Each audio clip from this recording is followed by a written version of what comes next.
You're listening to the Let's Be Real podcast. Now, here are your hosts, Andy Hughes and Denise Russo. Hello, everyone, and welcome to a very special video edition of the Let's Be Real podcast. I'm Andy Hughes, and as you can tell, I have another person here with me. Her name is Denise Russo. She is the Global Head of Procurement Support Talent Development in the SAP Product Engineering organization, and we're thrilled to have her. Denise is someone who I've learned so much from and is a big part of this podcast. While, yes, you've only heard really my voice and Scott Miller, Denise is a big part of it as well. And we're happy to announce that she'll be joining us here on some future episodes as a host. So welcome, Denise. We're excited to have you. Thanks, Andy. It's a great pleasure to be here with you today, and I'm really looking forward to the future of Let's Be Real, but I also would love to thank you for the great work that you've put into interviewing such wonderful guests so far.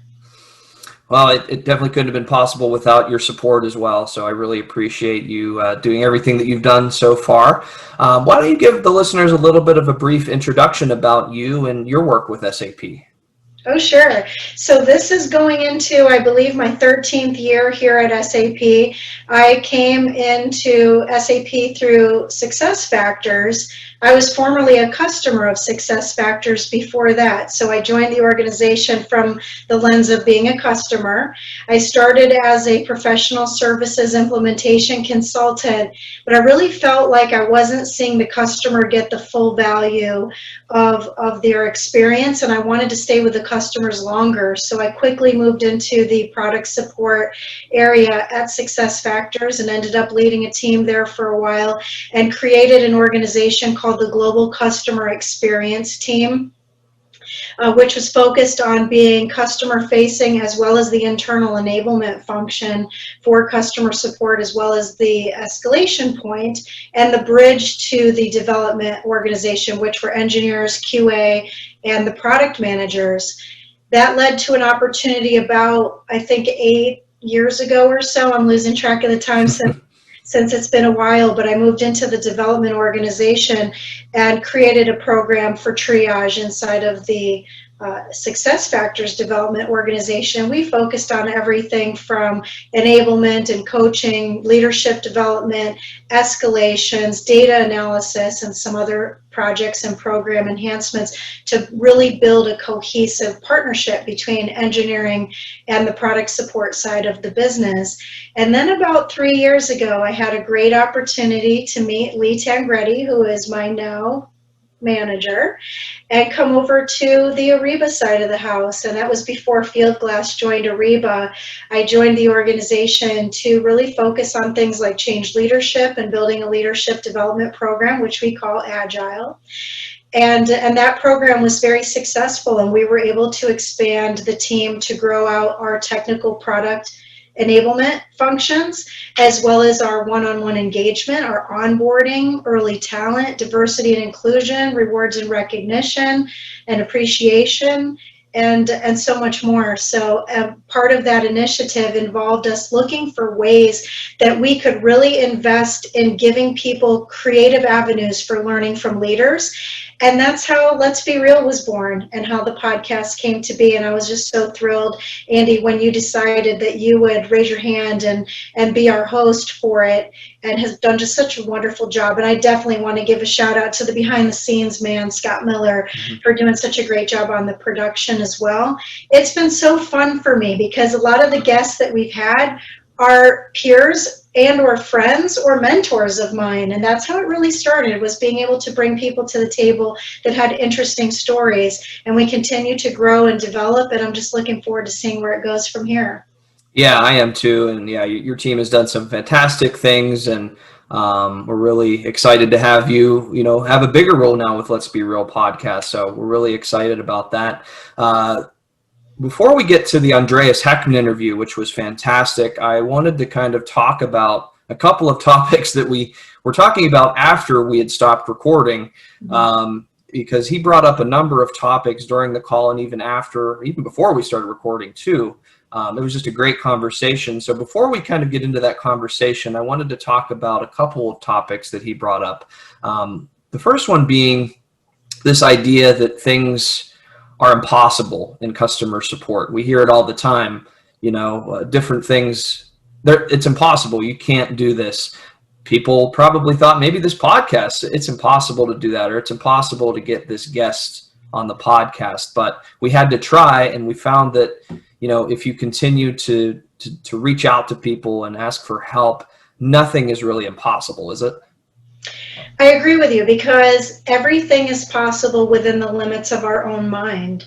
I think about some of the guests we have had in our past.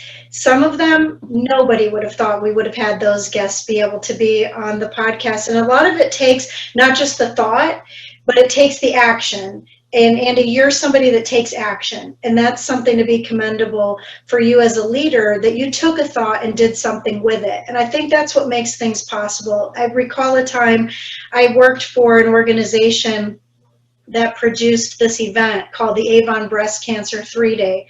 It's one of the most meaningful jobs that I've had in my long tenure of a career. And I'll never forget that there was a t-shirt that we made and these big banners that we made where the CEO of the organization turned the word impossible and just put one little part between the I and the M, and that apostrophe turned impossible to I'm possible. And it struck me far back then, early on in my career, that the only limits that we have are limits we put upon ourselves. Mm-hmm.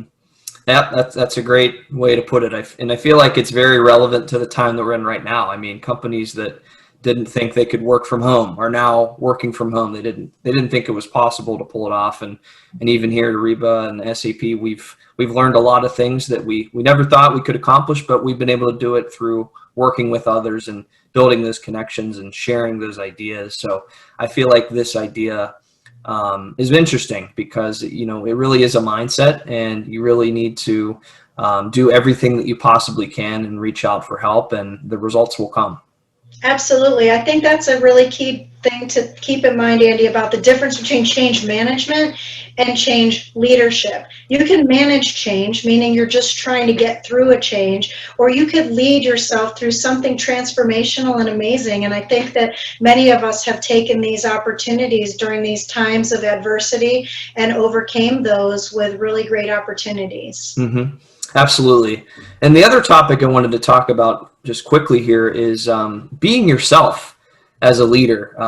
Sometimes when you have a title of a manager or leader, sometimes some people think you have to become someone else, but that's not really the case, right? I mean, you should really just be the best version of yourself and really commit to development, yes, and continue to learn yourself. But also at the end of the day, I think it's really important to just be yourself, and success should follow. Absolutely. Authenticity matters, and people do what people see in others. And so if you can't come to be your true self in front of others, then it's really hard to keep up with this false version, or this actor, if you will, that might be on the stage as opposed to being your true self. I think that that's a really key element in being able to be a good leader. Another thing you mentioned is about development, and leaders don't happen in a day. You don't become a leader by going to a class. You develop over time, and leadership is really about influencing others. Professional development is extremely important. I myself continuously look for opportunities to grow and to develop and to meet others and to add value, and that helps bring the results that we're looking for ourselves as well as for the business. Yep, absolutely. And these were just two topics that Andreas Heckmann brought up. But what we're going to do now, without further ado, let's take a listen to our conversation with Andreas Heckmann. Hello, everyone, and welcome to a very special video edition of the Let's Be Real podcast alongside Denise Russo. We're very excited to welcome our next guest here. He's the Executive Vice President and Head of the Customer Solution Support and Innovation Organization within SAP Product Engineering. It's always a pleasure to talk to Andreas Heckmann. Andreas, welcome to the Let's Be Real podcast. Thank you for joining us, and how are you today? I'm very well. Thank you, Andy. How are you? And Denise, hope you're well as well. We're doing fantastic. 2020 has definitely been an unprecedented year. How is everything going with you, and how are you and your family dealing with the pandemic? Well, I'd say very well. I think we can say we find ourselves in a kind of luxurious version of the problems that all the others face. So I have a nice environment. I have a room I can sit and work in quiet. I have equipment here. The kids are out of the house, so we don't have to worry about homeschooling and other things. Thankfully, both our parents are still healthy and not impacted by it. So overall, all things considered, we're doing very well, I would say. Well, that's great to hear. Yeah, I know it definitely affects everyone in different ways. How has it been with the business side of it? Because, there's obviously a personal side to it, and there's also the business side as well in a pandemic. I feel like the team as a whole, just the whole organization, we've seen a lot of great success despite most of our teams working from home. Yeah. As a matter of fact, we've seen areas where we've been better than ever in these times. If I look at what some of the product support teams have been delivering, not only did our business continuity measures work brilliantly immediately from day one on. We never had a single hiccup, so we served our customers really, really well from day one on. And the customer satisfaction figures are at all-time highs. So that's a result of having consultants on the bench that we hired to work with us. So we had at a certain time, we had even like an unprecedented level of capacity in some areas. And so that turned out to accelerated project work and all-time highs in CSAT. So overall, I think we've been doing very well. The same goes for the other teams, for AIS, for IBSO. We had 2 very strong quarters at the beginning of the year. The CXS team, the MCC team, everyone, just simply everyone. It was a phenomenal performance of the entire organization without a single exception. So I'm super proud of that. And for me personally, I mean, it was interesting because the moment where the lockdowns, the office closures started, that was the moment our organization went live, right? So in March, essentially. So we had our first, what's supposed to be an offsite planning session. It's supposed to be in Pittsburgh, by the way, at the new Ariba office. That was the plan, and we just couldn't pull it through. So we had to stop it, going virtual, and that was quite an experience, an exhausting one, I have to say. So doing all of that remotely, fully focused on the topics, a lot of work to accomplish. I found it quite exhausting, but very interesting. And again, we delivered. It was good. So speaking about that being such an exhausting experience, Andreas, to be our best for others, we need to take care of ourselves. And you shared recently how important it is for us to take time to recharge and reflect instead of react. And in such a senior position as what you have, and where so many people, I'm sure, are constantly competing for your time, what could you recommend to the leaders that are listening as to how to take time for reflection and recharging? Yeah, sometimes you have to make tough decisions, right? I mean, the leaders we have, they are extremely helpful people. They are passionate about their jobs. They are empathetic. So they want to help, they try to help. The downside of that is, many of us, myself included, I'm guilty here, it's hard to say no to certain things. And the answer to your question is, you have to start saying no matter what. I mean, you just have to really focus on the essentials. I know it's easier said than done, but you just have to do it. And you have to say no, say, okay, today, 4 p.m., done, because I have such a pile of stuff to work through, no more meetings, no more calls. And I really got very tough, or my office also on my behalf, got very tough in terms of what meetings to accept, what meetings to decline, focus on the essentials, and so on. And then for me personally, what helped, as I also mentioned in the blog post that on LinkedIn around the topic, is really to have a couple of, say, rituals or certain standards that you just introduce in your day. Like, don't make, like what I did at the beginning, have lunch at your desk. Just get the camera off and eating while having calls and stuff. But really just fight for that freedom. Say 60 minutes, 90 minutes, complete off, walk around the block, wherever you live, whatever you can do, and just force yourself to do it. It helped me a lot. And I was very guilty of not doing any of it at the beginning. Mm-hmm. Yeah, I can definitely relate to that. Well, we're thankful that you accepted this meeting, and we appreciate your time. One thing I would love to ask you here, could you tell us a little bit about your path to SAP? I know that you ran your own IT consultancy business for healthcare solutions in Germany at one point. What was that experience like, and how did it lead you to SAP? Oh my God, yeah, it's I'm really a little bit different type of animal. I can tell you that. So I have a very untypical path into SAP. So yes, so at first I studied EE, so electrical engineering. At the time, data technology. That was like a substream of electrical engineering that I studied in Darmstadt at the time. And through that, I came to like PCs at the time, the PC, 286 and so on. This was big at the time. So you are too young. You probably don't even know that anymore. But at that time, that was big. So I started to get into that. So in parallel to my studies there, I did a lot of volunteering work for the city of Mannheim at the time, working with underprivileged teenagers and so on that were in foster homes. Take them out for several weeks on some vacations into surrounding countries and so on. And in that, there was just a couple of friendships I made. And one guy there, he was dealing with medical technology. I was, dealing with all this computer stuff at the time. And so we were like, how about computers in medicine? And Germany was very well behind at that. So we started developing software for doctors and hospitals so they can move away from papers and so on. I sold the company at some point in time to one of the market leaders in Germany. And there again, I met some people that had friends that worked in the the wider SAP space. And so just one thing led to the other. And eventually, I just decided to join a partner of SAP, Digital Equipment, DEC. And just 11 months later, SAP folks I met, they said, hey, you should join us, come over, which I did. And then I started, now it's like 21 years with SAP at this moment, but over 15 of them, I wasn't in Germany. So I started my time in SAP in the US. I used to live in Miami. I used to live in the Bay Area.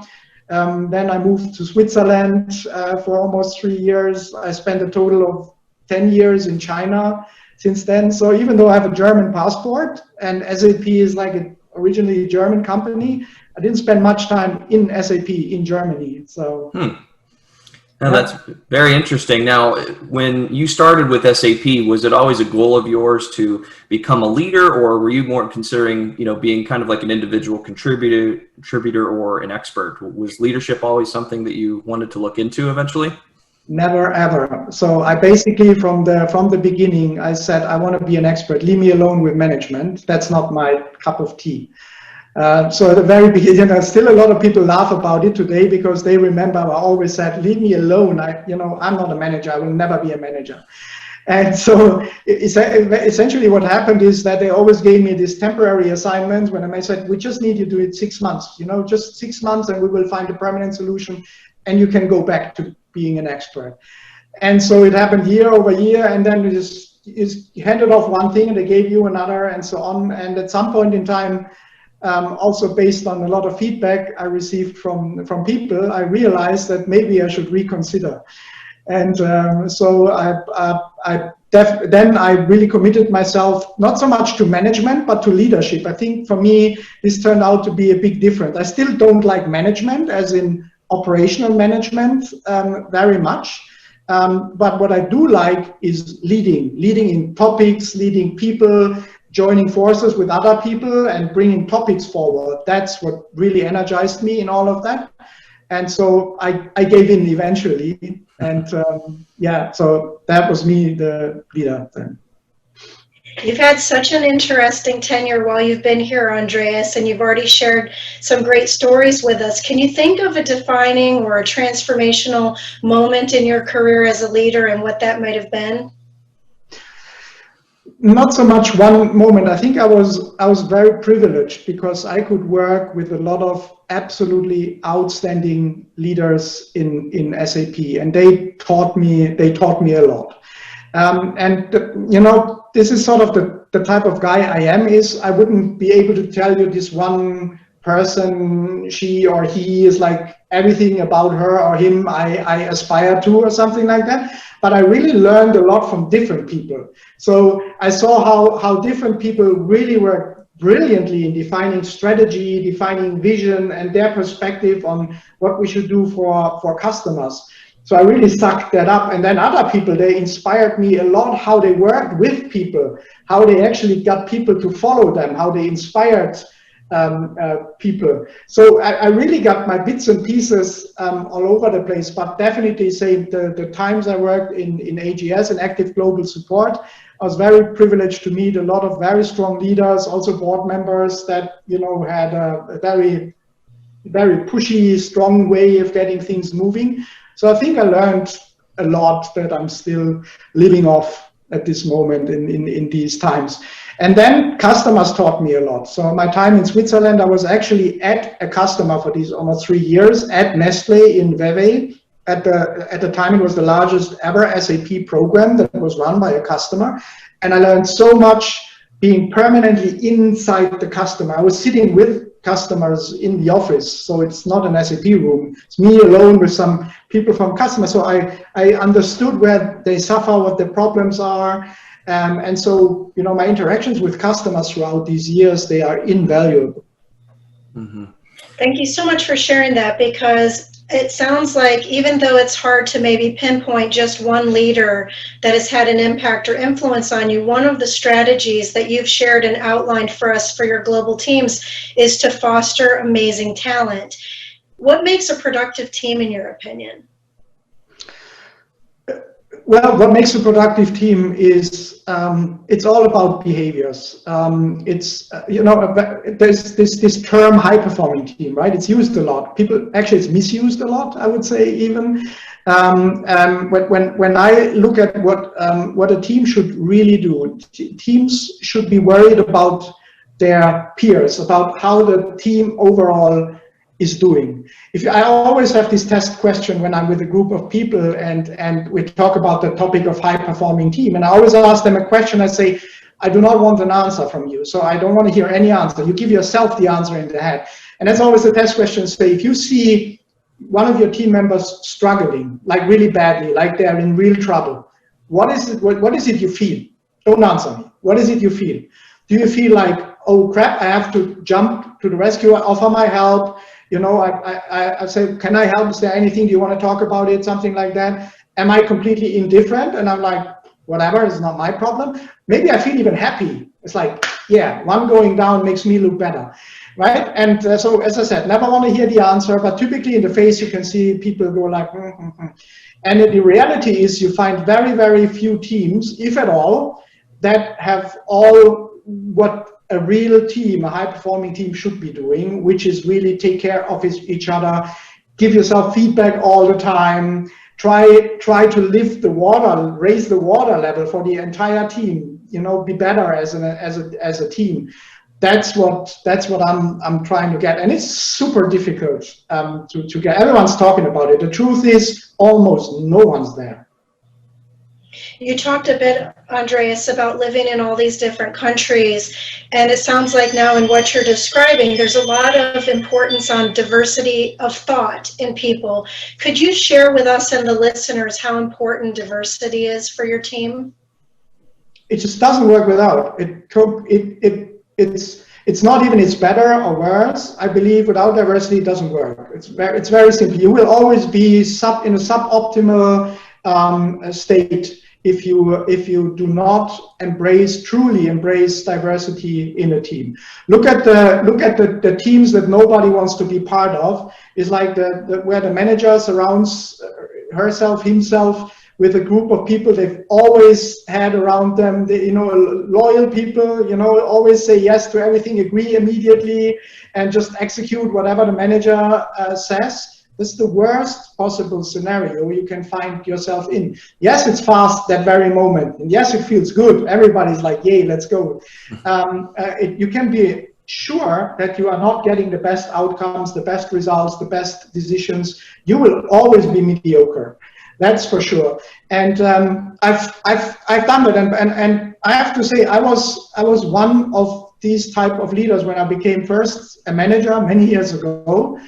I was exactly the same. Okay, I have to be the smartest in the team. I have to know everything best. I have to set the direction, and I have to get them to follow my direction. That was my perspective on management at the time. Horrible, really horrible. If I think back today about the type of guy I was, it's like I would be running away if I have to work for a guy like that. And I learned my lesson really. It takes time. It is, and the discussions are. The moment they happen, they don't feel as easy, right? You have different opinions. You need to bring them together. There may be even emotions in that, and so on. But so yes, it's hard.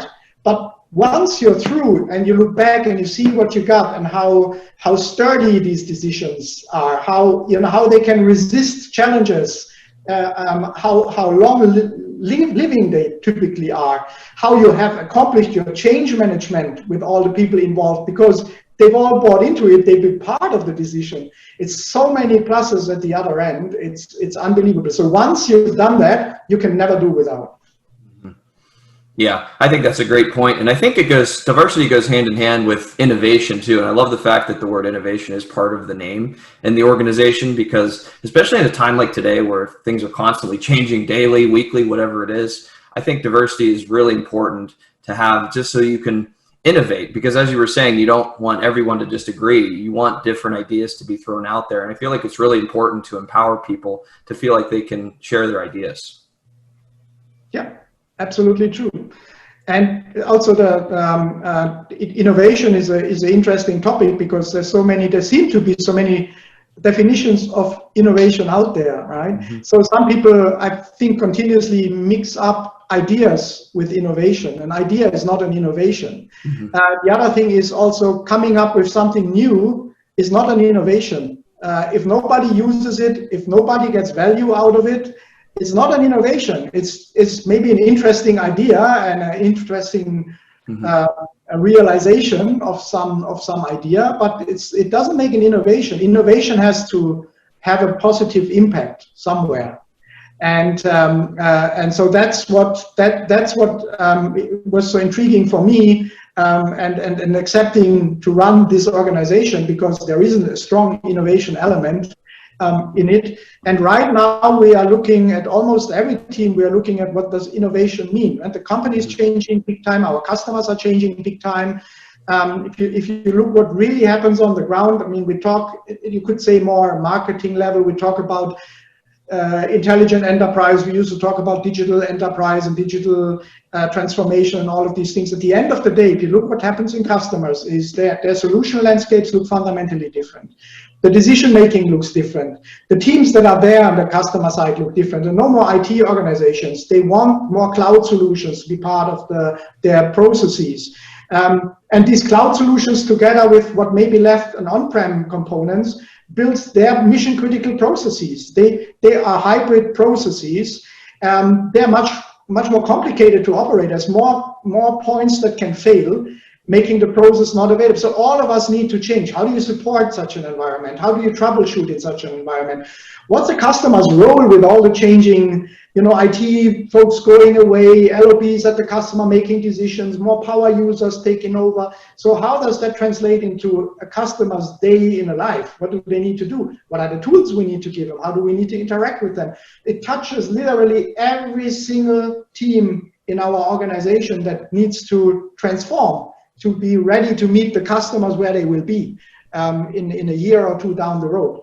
And that excites me a lot. That's where, working with the team, that's where I can be a leader rather than a manager. Mm-hmm. When you say that, change means there's something that's constantly moving. And when we think of the word always is not necessarily a moving word. It's a static word, but it's so important to you that there was an intentional decision to how you created the idea that we are to delight customers, period. Always, period. Can you share a little bit about how that came to be and why that was so important for you to construct that thought the way you did? Yeah, so that was, I still even remember what room we were sitting in when that discussion happened. I don't think I will ever forget how we created that vision, and that we, no matter what we do, whether it's a service, an interaction, a product, whatever we do, we want to make sure the customers get a delightful experience. Now, in a typical world, when you come from a support environment or any other measuring CSAT or customer effort scores, of course, you're always setting a target. You said it's like 80%, 90% top box rating or a certain bottom box rating or whatever. You always set some KPIs on how you want to measure these typical customer feedbacks or customer experiences you're creating. The difference between this way and always is that you are defining your processes and you are defining a continuous improvement approach that always tries to push towards the 100.0%. It's not like 85%, okay, we're done, we're 85.5, so we even overachieved our target. It is a mindset, it is supposed to be the mindset of always pushing us up to the maximum. You know, if you look at airplanes, right? I mean, the way airplanes are built is not that they are 99% successful landings or 99% not crashing, right? This is always, they think about 100%. Everything they build with double securing it, triple securing it, and what happens this and that. So this is a typical thing where it's designed for always. There's still some unforeseens that can happen, we know that, but so this is the type of mindset I really want to adapt rather than the 85% mindset. Mm-hmm. Thank you for sharing that. You know, leaders always influence the people around them, and our podcast is designed for leaders. Let's Be Real was started to be able to really attract the idea of the concept that leadership is different than management. We also focus a lot on leaders being learners and a continuous sense of learning, as well as leaders being readers. I'm curious, what's a favorite book of yours on your bookshelf and why?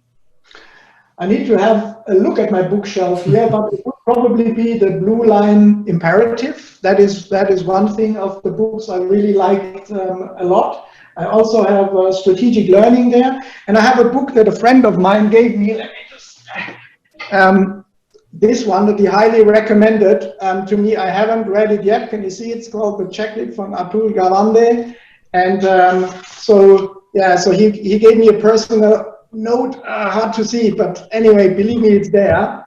There's a note in that where he said, you know, he went into early retirement. One of the individuals I was referring to, I learned so much from him, and he gave me that book, and so I will. That's going to be the next book I'm reading. Awesome. We'll share your reading list with our listeners, and they'll be able to check those out as well. Andy, I'm going to pass it back over to you to see if there's any final questions that we might have and see what other things that Andreas may like to share that we didn't cover. Yeah, one thing I wanted to note, you know, we talked a lot about like the customer experience, delighting customers always, and I heard you bring up the word empathy a little while back in one of your answers. How important is empathy, especially in a time like today, to really understand a customer and try to meet their needs as best as we can? What answer are you expecting? It's no answer. Oh, right? No, it's of course, it's super important. I have to say the one thing people always told me for as long as I can think is that I'm a quite empathetic person, which helped me a lot. It also has its downsides, though. In a position that I am, you may have to make some tough decisions every now and then, and if that involves people, that's where empathy really comes back to bite you, and that's where you probably have some bad dreams about it, and that's the moments you're not looking forward to. But you know, be it as it is, empathy, trying to put yourself in someone else's shoes and kind of getting that feeling what they must be going through right now, it is an absolute essential. If you don't have empathy, you cannot be a leader, period. Yeah, No, I think that's always, and that's why, the podcast is Let's Be Real, and the E in the real stands for empathy. So that's definitely an important thing that we like to talk about. I want to do a little bit of a bonus round here too, Andrea. So what are some things that you like to do outside of work? What are some of your hobbies? Some of my hobbies. Well, now I have to make some admission here. So I play golf. Awesome. But I'm very bad at it. So that's me too. So that's one thing. Probably later tonight, Friday night, probably I go with my wife to play 9 holes. But so I have a 28 handicap, which is not at all good. But right now I'm playing like a 128 handicap. I feel sometimes. So it's really not great. But I like it. So I enjoy golfing. I like it a lot lately. We're doing it a bit more. The last years I almost didn't play a single round. So that's one thing. Cooking. I'm super passionate about cooking. So a lot of foodies in my our friends. So we get a lot of guests, and we get a lot of invitations for cookouts back and forth. I'm also doing a little bit technical stuff, so I'm very much into smart home type of things. So I even updated myself again, from my old electrical engineering days. There's like bus systems and protocols and programming involved. So I always keep upgrading my house with these sort of gadgets and things, and so everything's voice controlled and sensors and automatic stuff. So that's just a little bit like a hobby. My wife is always like, oh my God, not another component or whatever, but she's enjoying what happens then. So that she's very much enjoying. Thanks for sharing that. That's awesome. No, I think those are really all the questions that we had. We just want to thank you again for coming on. It was really interesting just to hear your thoughts on a lot of these topics and learn more about you and your path. You have a really interesting story, so just want to really thank you again for joining us. Oh, it's great fun. Thanks so much for inviting me. I really like it. Awesome. Andreas, have a great day ahead and a good weekend as well. And Andy, thanks for setting this up for us to share. Yeah, absolutely. Thanks, Denise. Thanks, Andy. Have a great weekend as well.